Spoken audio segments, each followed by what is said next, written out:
63,9% Eesti meestest pidasid kõige olulisemaks armastust. Seal uuringu lõpus toodi ka üks teine klausel välja, kuna uuriti mitmeid erinevaid asju, siis üks selline tõsisem klausel, mis ütles, et iga 10. mees oli viimase aasta jooksul kasutanud vaimset, füüsilist või seksuaalset vägivalda ning sugugi kõik vägivallatsejatest ei pidanud seda taunimisväärseks. Meie järgmine ettekanne on tõsisema pealkirjaga Kes armastab, ei löö ja psühhiaater Andres Sild teeb ettekande.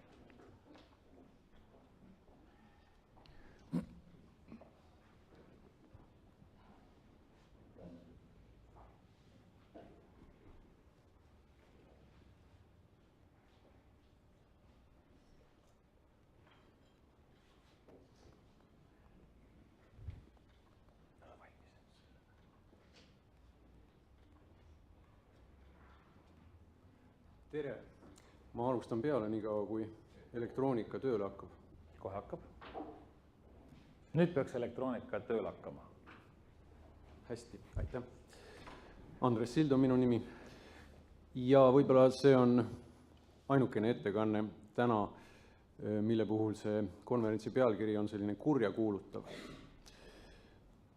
Muidugi, kes millega tegeleb, kelle isiklikud kogemused on ühte või teist sorti, kelle tööalased kogemused on ühte või teist sorti, siis mina puutun üsna palju kokku just selle tumedama poolega, kus on küll armastus, aga mulle meeldib selle peale öelda, et need on olukorrad, kus kaks inimest, kes teineteist armastavad, peaks võimalikult kaugele üksteisest hoidma. Ehk et vahel ainult armastus ei ole see, mis on oluline selleks, et oleks lastel kasvukeskkond, selleks, et oleks ka täiskasvanutel kasvukeskkond, mis on turvaline, mis on toetav, mis on hea. Võib-olla väikene endasse vaatamise hetk, et kas oled kunagi löönud, tõuganud, kinni hoidnud või takistanud oma partnerit.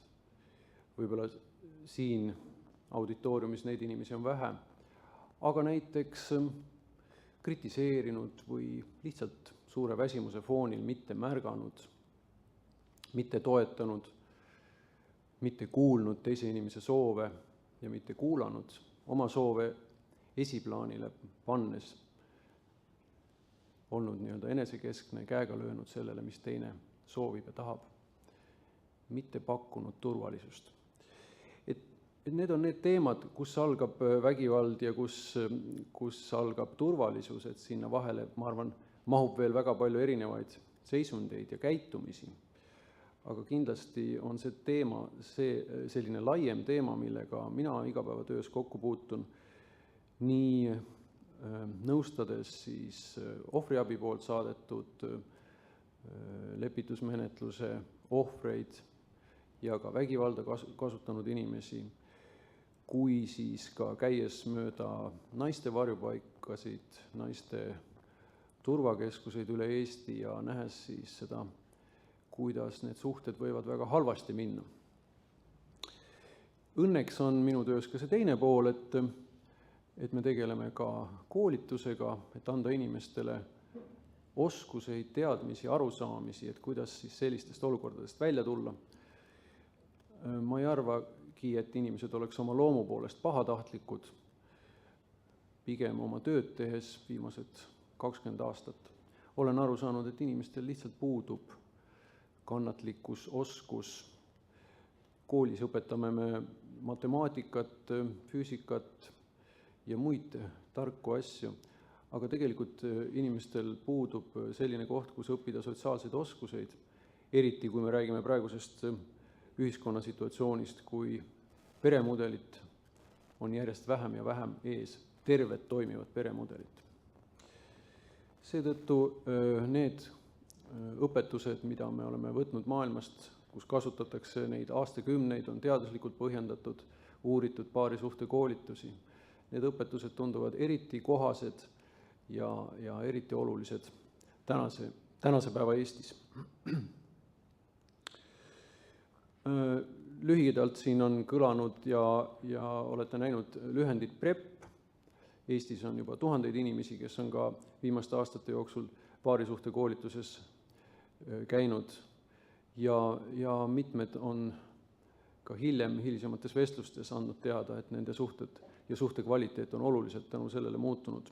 Me oleme ka Eestisse toonud uue üksikutele mõeldud PrEP-i variandi, mis pakub just nimelt turvaliseks suhteks vajalikke teadmisi ja oskuseid nendele inimestele, kes on tulnud ebaturvalistest suhetest või kes soovivad muuta seda suhet, vabaneda ebaturvalisest situatsioonist.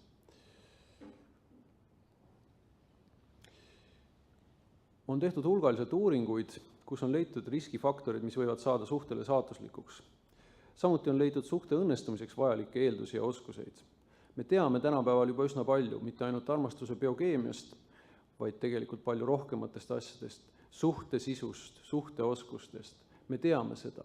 Teadmisi ei ole võimalik lugeda kuskilt raamatust, neid teadmisi ja oskusi on vaja omandada kas eeskuju teel või siis kogedes, kursusi läbides. Meil kõigil ei ole häid eeskujusi kodust võtta, tänapäeval on võimalik õppida ka täiskasvanu eas. Juba enne suhte algust peaks olema selged mõned põhitõed ja omandatud oskused. Vahel läheb tõesti mitu suhet, mida on väga kurb näha, enne kui inimesed hakkavad õppima ja vahel ei õpi nad siis ka. Jällegi võib-olla hea mõtlemise koht, et millel siis põhinevad õnnelikud ja toimivad paarisuhted.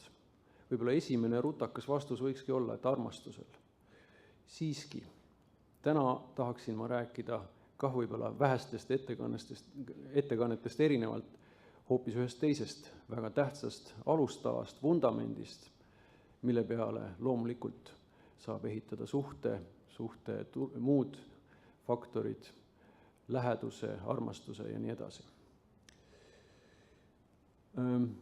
See pilt on võetud meie paarisuhte koolitusest ja me räägime pikemalt armastuse erinevatest keeltest, armastuse erinevatest variantidest ja üks kindlasti on puudutus. Nüüd on selgelt väga turvalist, lähedust ja toetust jagavaid puudutusi. Küll aga me ei tohi unustada, et mitte kõik puudutused ei ole sellised, mis on turvalised, mida võiks üldse kasutada.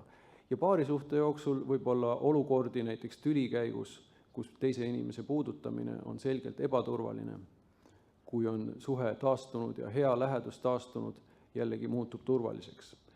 See ei muutu iseenesest, selleks tuleb osata rääkida ja lähedust taastada.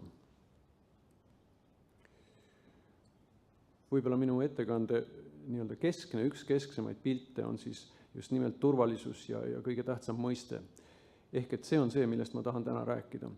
Me unustame ära kõige elementaarsema asja ja see ei ole sõna, vaid see on baasiline oskus luua turvalisust, mitte seda hävitada, sest hävitada on väga lihtne ja selle taastamiseks läheb kordades rohkem tegusi, läbitöötamist, oskuseid ja isegi siis vahel ei õnnestu taastada. Ehk et ebaturvalisest suhtest turvalise saamine on vahel väga raske, kui mitte võimatu. Loomulikult paljud mõtlevad, et füüsiline turvalisus, löömine, et meie suhtes ju ei ole võib-olla löömist või on ainult natukene mingisuguseid tõukamisi või kinnihoidmisi. Enamikes suhetes ei ole sedagi, küll aga emotsionaalne toetus võib puududa. Ehk et paari suhtes peaks olema tegu suhtega, kus teise inimesega on hea turvaline olla. Ma tunnen, et ma võin oma mõtteid jagada niimoodi, et keegi ei kritiseeri. Et ma võin olla ka rumal, võin olla ka oskamatu, aga mind hoitakse. Ma tunnen ennast hästi ja lähedaselt kodus olles. Ma olen kuulnud ka vastuväiteid, et kus ma siis ikka saan ennast lõdvaks lasta, kui mitte kodus. Nüüd, mis tähendab see lõdvaks laskmine, see võib tähendada just nimelt suhte turvalisuse hävitamist ja pere turvalisuse hävitamist. Ja loomulikult refräänina kõlab siin ka see, et selle all kannatavad ka lapsed. Mulle tundub, et me oleme liiga palju keskendunud sellele tagajärjele. Laste turvaliseks kasvukeskkonnaks on vaja turvalist paarisuhet. Kui ei ole turvalist paarisuhet ega oskuseid, siis on väga raske luua lastel uusi turvalisi suhteid, mitte ainult paarisuhteid, vaid ka elus turvalisi suhteid, tööalaseid suhteid, kollegiaalseid suhteid. Tänapäeval räägitakse siis natukene võib-olla teistmoodi käsitletakse seda sama sõna kiindumus, kui eelkõneleja rääkis. Räägitakse väga palju kiindumussuhte teooriast. Kiindumussuhe on inimesele lapsest saadik kõige olulisem suhe, lähedane suhe oma esimese hoidja, tavaliselt emaga, ja sellel põhineb ülejäänud elu baasilised suhted.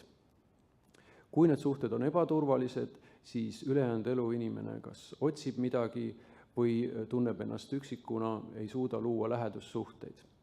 Et loomulikult esimesed suhted luuakse sünnil siis tavaliselt emaga ja need mallid ja eeskujud lähevad põlvest põlve edasi. Kui on tegu kiindumussuhte häiretega, siis võivad ka paarisuhtesse tulla ebaturvalised elemendid, kas üleseotus, nii-öelda lükka-tõmbasüsteemid, nii-öelda traumaatiline kiindumussuhe, mis on sageli veelgi tugevam seotus, sellepärast küsitakse, et miks on raske lahkuda siis sellisest ebaturvalisest suhtest. Sest see on nagu sõita Ameerika mägedel. Seal on midagi väga head ja siis on seal midagi väga halba.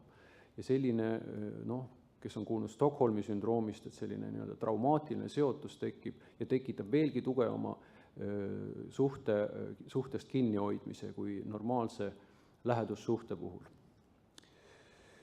Nii et emotsionaalsete manipulatsioonidega on võimalik väga palju halba teha ja see ei tähenda, et teine inimene siis otsustab lahkuda.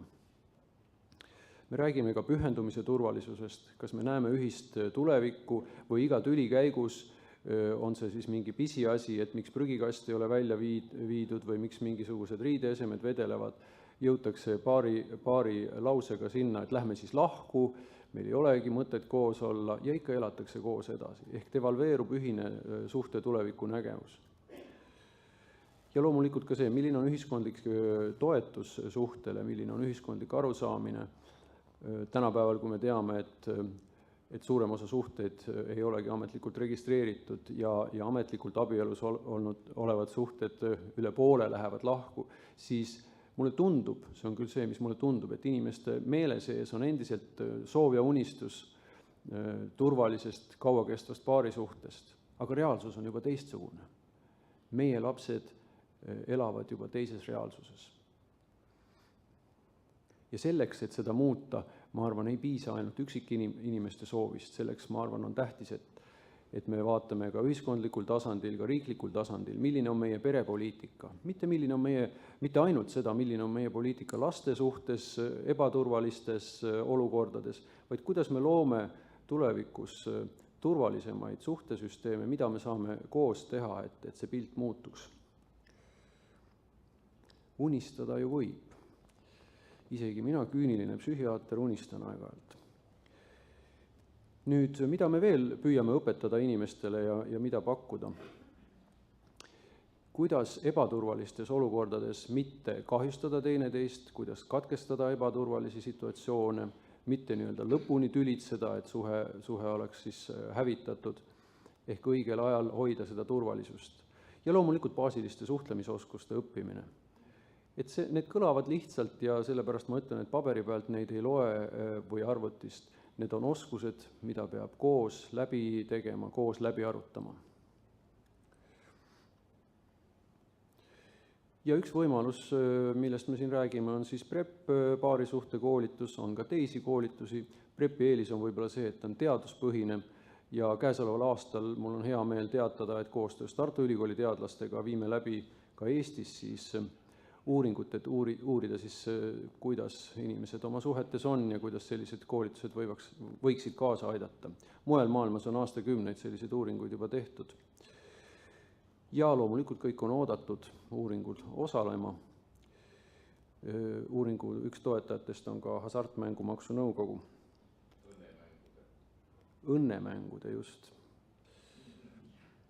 See on ka see grotesk, nii nagu me räägime alkoholiaktsiisist, räägime hasartmängudest, et mingigi nii-öelda kasu tuleb ühiskonnale tagasi, samas on ju teada, et need nii-öelda kahjustavad tegevused kahjustavad võib-olla kordades rohkem kui see aktsiis või see väikene kasu, mis need asjad toovad. Ja see on jällegi see poliitika, kuidas me püüame maailma paremaks muuta. Nii, ma saan aru, et meie ajakava on tihe, et see on ka viimane pilt minu ettekandes. Turvalisus perekonnas on see, mis on minu tänase ettekande mõte. Turvalisus ühiskonnas saab sellest järgneda, ma arvan, et just niipidi käivad asjad. Ja kui parasjagu on tegu inimestega, kes ei ole turvalistes suhetes, siis on olemas Eestis ka tasuta abivõimalused naisteliin.ee, kus on siis kontaktid üle Eesti erinevate naiste varjupaikade, naiste turvakeskustega ja lühinumber 1492 samuti ööpäevaringselt vastab ja annab nõu ja abi just nimelt nendele naistele, kes on ebaturvalises suhtes, sest et sellistest suhetest edasi elamine ja väljatulemine ei ole enam tavaliselt nende enda otsus, et need suhted on ülimalt keeruliseks läinud, kui nad on juba tükk aega kestnud ja kordunud.